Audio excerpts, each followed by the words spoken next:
For centuries, the galaxy had been a place of quiet order.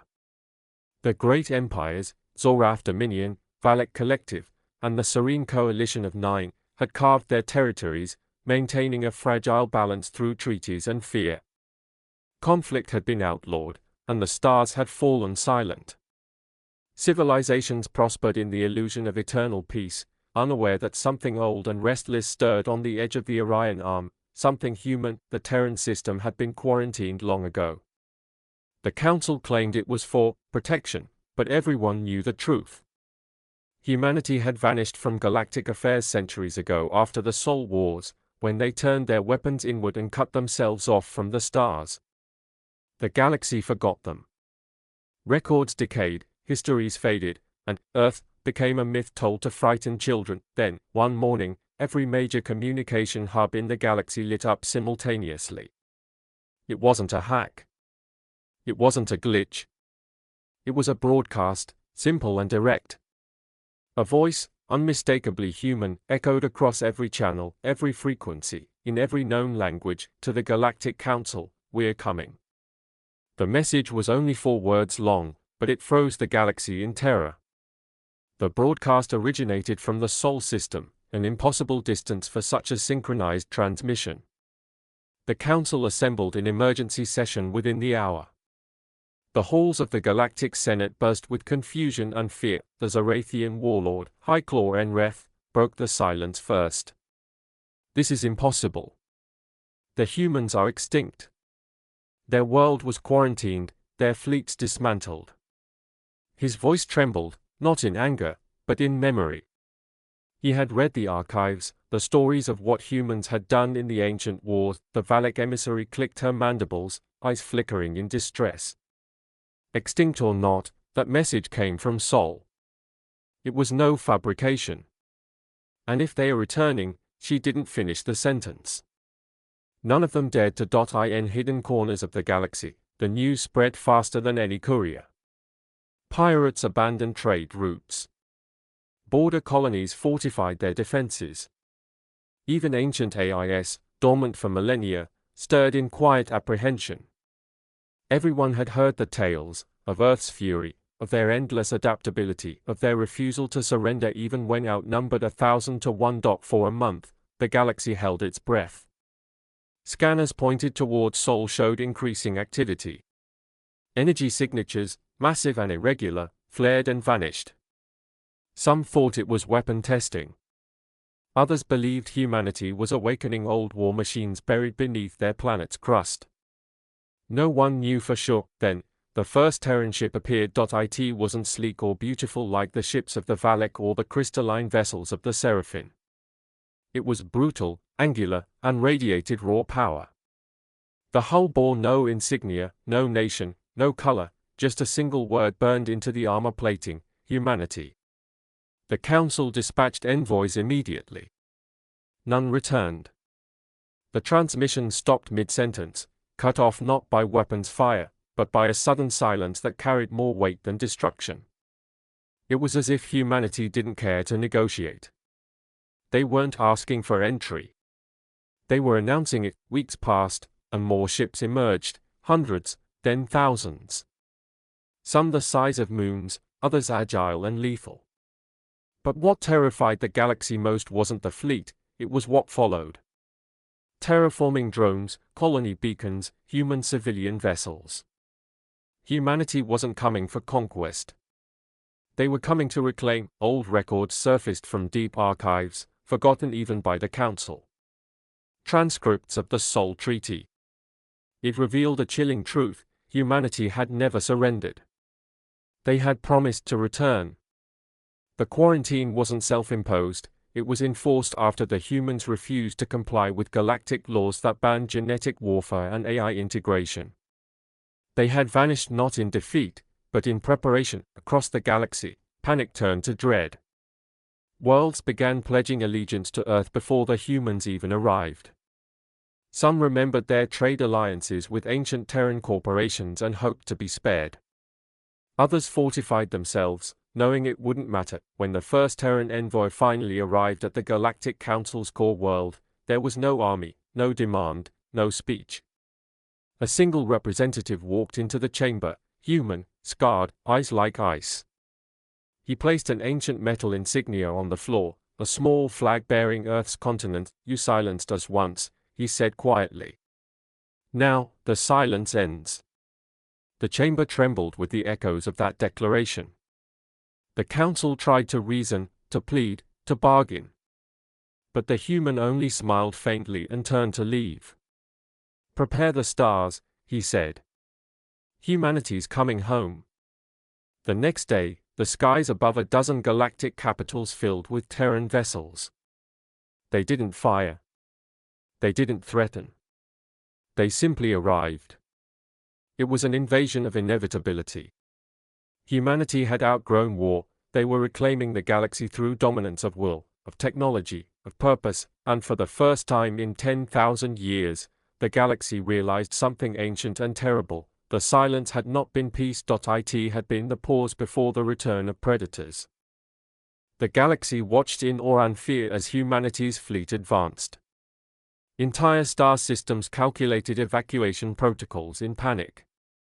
The Valak Collective sent fleets to block the Terran approach, only to find their ships outmaneuvered, not through technology alone, but seemingly by instinct. Humans adapted faster than anyone could predict. Reports began arriving from border worlds. Entire planetary defenses had been dismantled before human ships even appeared. No warning shots, no negotiations, just precision strikes on infrastructure and command centers. Each attack left the inhabitants alive but powerless, humiliated by the efficiency of Earth's return. The Seraphim, known for their psychic networks and predictive foresight, tried to anticipate humanity's next move. Their psychics screamed in agony. They cannot be predicted. Their minds, infinite possibilities.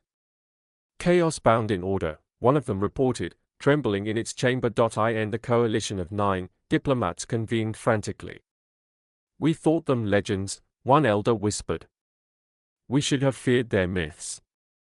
The oldest member of the council shook his head. "No. Legends do not command star fleets like these." The Terran envoy remained enigmatic, never raising weapons, never issuing threats beyond their simple declaration. Humanity's power was inherent, silent, and terrifying.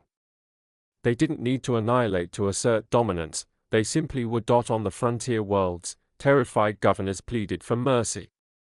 Some offered tribute, technological secrets, and alliances. Humanity took only what it needed. Colonies were re-established in areas once abandoned. Resource networks reactivated. Civilization reshaped itself under the silent authority of Earth's return. Meanwhile, the Zorathian High Claw convened a war council. "We must strike," he demanded, pounding the table with his claws. "We must show them the might of our fleets." His admirals shook their heads. "High Claw, you misunderstand. We cannot fight them. We can only hope to survive until they leave." On Earth, the humans prepared not for war, but for reclamation. Cities across continents glowed with energy, launching orbital platforms and ships in coordinated symphonies. Artificial intelligences, once hidden, now orchestrated global logistics. Humanity had learned patience, strategy, and scale. The first direct confrontation occurred near the Zephyron belt. Valak destroyers, confident in their shields, were quickly outmaneuvered.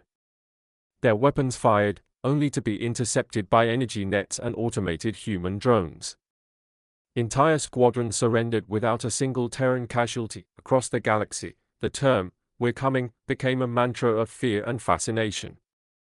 No one knew if it was a threat, a promise, or both. Children whispered it in nursery rhymes. Scholars debated it in grand halls.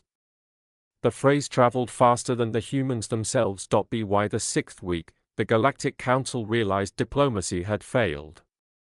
Humanity's presence was undeniable. Their fleets were unstoppable, not just in firepower but in coordination, adaptability, and intelligence. Attempts at sabotage were futile. Spies returned broken, reprogrammed, or mysteriously loyal to Earth. The Terran envoy finally spoke again, this time in the council chamber itself. "We do not seek your worlds," he said. "We seek the order you abandoned. The treaties you betrayed. The promises you ignored. Humanity returns to claim its place in the galaxy." Across the coalition, fear turned to defiance in pockets. The Zorathians attempted a coordinated attack on the Sol system. The humans responded not with weapons but with strategy. Entire fleets were trapped in spatial corridors that humans created on the fly, cutting off escape routes. Zorathian admirals admitted defeat silently. It became clear, humanity did not wage war in the conventional sense. They reclaimed through presence, precision, and inevitability.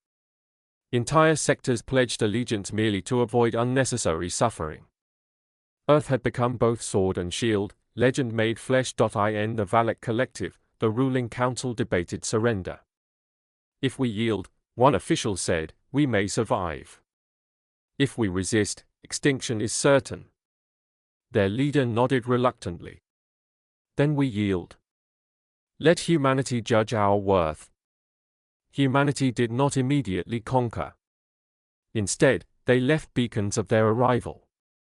Terraforming stations, communication hubs, and protective grids were installed in every system they passed.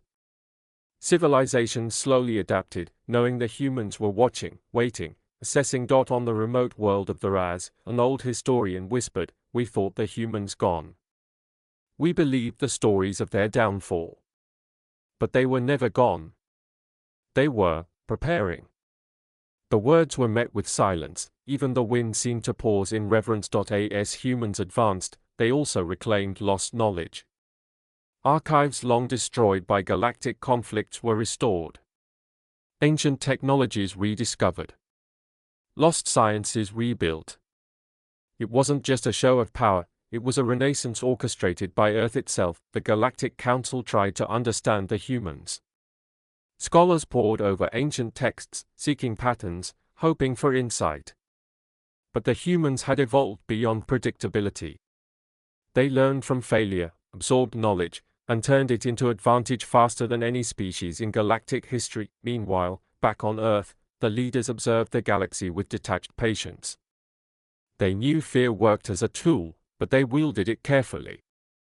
Humanity did not need to destroy to rule, they merely needed to exist, unyielding and relentless. By the 10th week, most of the outer colonies had voluntarily aligned with Earth. Resistance existed, but it was isolated and futile. Tales spread of humans appearing on worlds, not to fight, but to stand, watching, waiting, their presence alone bending local powers to compliance. The Council finally acknowledged it. Humanity was no longer a threat to be mitigated, they were the new standard. Every species recalibrated its ambitions. Every fleet, every empire, every colony measured itself against the return of Earth's children. A final message was broadcast from Sol, not as a threat, but as a promise: we did not forget. We did not forgive. We are coming, and we will stay. The galaxy will learn what it means to face humanity. Prepare yourselves. Even the most stubborn worlds began to prepare, not for war, but for coexistence. Resistance became futile, treaties meaningless, and the galaxy began a new era, the era of humans' return. In the darkest corners, whispers emerged, the legends were true. Humanity is not just alive. Humanity is unstoppable. Fear and awe intertwined, and even centuries of galactic civilization could not undo the inevitability of the human return. Humanity's fleet finally anchored at the Sol system's edge. Ships of all sizes, immense and terrifying, reflected the pale light of Sol. Observers from other empires could not look away.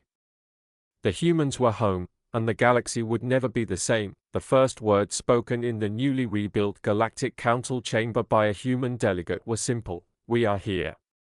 We are many." And the silence ends now.